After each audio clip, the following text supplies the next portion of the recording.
नमस्कार दोस्तों, मेरा नाम है विमल सिंह बालाजी स्टडी अड्डा में आपका स्वागत है। सुपर टेट 2023 बिहार शिक्षक भर्ती परीक्षा से संबंधित आपका ऑफिशियल जो सिलेबस है वो जारी कर दिया गया है। माइनस मार्किंग भी होगी, वो भी इसमें बताया गया है। न्यूज़ की बात करेंगे, उसके अलावा नोटिफिकेशन की भी बात करेंगे। पर उससे पहले आप सभी को मदर्स डे की ढेर सारी शुभकामनाएं। आज 14 मई है, सभी को हैप्पी मदर्स डे। तो सबसे पहले बात करते हैं न्यूज़ की। शिक्षक नियुक्ति परीक्षा का पाठ्यक्रम जारी। पटना से न्यूज है, जिसमें प्राथमिक से उच्च माध्यमिक के लिए कॉमन परीक्षा अंग्रेजी विषय और भाषा में हिंदी, उर्दू या बांग्ला की परीक्षा होगी। इसे दो भागों में बांटा गया है। इससे 100 प्रश्न पूछे जाएंगे, 2 घंटे का समय मिलेगा। 30 अंक लाना अनिवार्य होगा। इसमें सभी परीक्षाओं के प्रश्न बहुविकल्पी होंगे। बाकी गलत उत्तर पर अंक की कटौती की जाएगी, लेकिन कितने अंक काटे जाएंगे ये अभी फिक्स नहीं हुआ है। बाकी आयोग से प्राथमिक, माध्यमिक और उच्च माध्यमिक विद्यालयों में शिक्षकों की नियुक्ति होनी है। विज्ञापन जल्द निकाला जाएगा। परीक्षाओं में मेधा निर्धारण के लिए सामान्य वर्ग के लिए 40%, पिछड़ा वर्ग के लिए 36.5%, अत्यंत पिछड़ा वर्ग के लिए 34%, अनुसूचित जाति जनजाति महिलाओं और निःशक्त जो ग्रस्त हैं उनके लिए 32% न्यूनतम आपको अंक लाना अनिवार्य होगा। अन्यथा प्रतियोगिता परीक्षा से आप बाहर हो जाएंगे। अब नोटिफिकेशन की भी बात कर लेते हैं। ये बिहार लोक सेवा पटना, यहाँ पर आप देख पाएंगे, जिसमें प्रश्नों के सबसे पहले भाग में देखेंगे तो यहाँ पर पहला जो विषय है वो क्या है, भाषा अहर्ता करके। प्रश्नों की संख्या 100 होगी, जिसमें 2 भाग होंगे। एक भाग जिसमें 25 क्वेश्चन होंगे, एक भाग जिसमें 75 क्वेश्चन होंगे। तो ये जो आपका पहला आप देख पा रहे हैं, ये प्राथमिक से उच्च माध्यमिक विद्यालय सभी अध्यापकों के लिए कॉमन होगा। तो ये तो होना ही होना है। इसमें पहला भाग जिसमें 25 क्वेश्चन आएंगे उसमें अंग्रेजी भाषा होगी, सभी के लिए अनिवार्य होगी। और जो दूसरा भाग जिसमें 75 क्वेश्चन आएंगे, इसमें हिंदी, उर्दू और बांग्ला इन तीनों में विकल्प रहेगा। बाकी अहर्तांक कम से कम 30% आपको मिनिमम नंबर लाना ही होगा अगर यहाँ पर आप पासिंग मार्क्स की बात करेंगे। समय 2 घंटे का होगा। कुल अंक 100 हम ऑलरेडी देख चुके हैं। दूसरा जो होगा वो सामान्य अध्ययन यहाँ पर देखेंगे, जिसमें प्राथमिक विद्यालय के अध्यापकों के लिए है।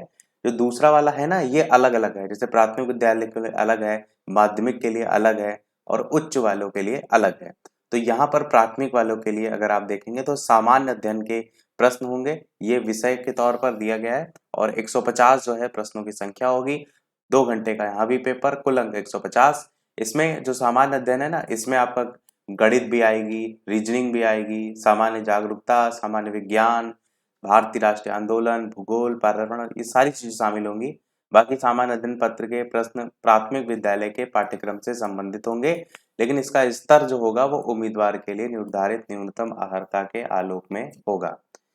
बाकी इसी प्रकार माध्यमिक विद्यालय जो है उसके लिए अध्यापक के लिए विषय और सामान्य अध्ययन, यहाँ भी 150, 2 घंटे 150, भाग 1 100 और भाग 2 50। यहाँ पर भाग 1 एक विषय पत्र है, जिसमें आप हिंदी, बांग्ला, इस तरीके से अलग अलग भाषाएं दे रखी हैं, जिसका भी आप सिलेक्शन करेंगे।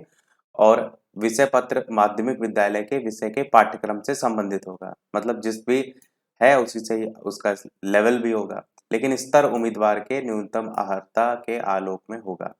बाकी इसी में जो भाग 2 जिसमें 50 क्वेश्चन आएंगे वो सामान्य अध्ययन पत्र है, जिसके प्रश्न माध्यमिक विद्यालय के पाठ्यक्रम से संबंधित होंगे। इसका स्तर उम्मीदवार के निर्धारित न्यूनतम अर्हता के आलोक में होगा। इसमें प्रारंभिक गणित, जागरूकता, सामान्य विज्ञान, यही सारी चीजें जो कॉमन जीके जीएस में आती हैं वो रहेंगी। उसके बाद तीसरा जो आपका है वो उच्च माध्यमिक विद्यालय के लिए है। यहाँ पर भी विषय और सामान्य अध्ययन है। इसमें भी भाग 1 2 है 150 करके। यहाँ पर भी सेम वही पहला वाला जो आप देखेंगे वो भाषा से संबंधित हो जाएगा, और दूसरा वाला जो आप, और इसमें भी वही लेवल वगैरह उच्च माध्यमिक ही हो जाएगा। बाकी भाग 2 देखेंगे तो ये सामान्य अध्ययन से होगा, जिसमें वही सारी चीजें कॉमन आएंगी जो कि हमने ऊपर भी जो है वो देखी।